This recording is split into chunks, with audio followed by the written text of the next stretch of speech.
నిన్న గులాబ్ జామ్‌తో ఇంకో స్వీట్ చేశానన్నాను కదా! అది ఇదే. కొంచెం పాలు తీసుకొని పక్కన పెట్టుకొని కొన్ని పాలు మరిగించుకోవాలి. అందులో కస్టర్డ్ పౌడర్ వేసుకోవాలి.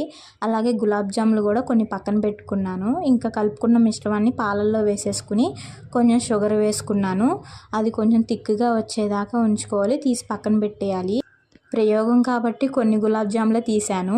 నా దగ్గర కేక్ మోల్డ్ ఉంటే దాంట్లో ఇలాగ గులాబ్ జామ్స్ వేసేసుకుని కస్టర్డ్ మిశ్రమాన్ని కూడా వేసేసుకుని ఫ్రిడ్జ్లో పెట్టేశాను. మధ్యాహ్నం పెట్టిన దాన్ని సాయంత్రానికి ఎప్పుడో తీశాను. ఇదిగోండి ఇలా గట్టిగా అయిపోయింది. గులాబ్ జామ్స్ అయితే గట్టిగా అయిపోయినాయి.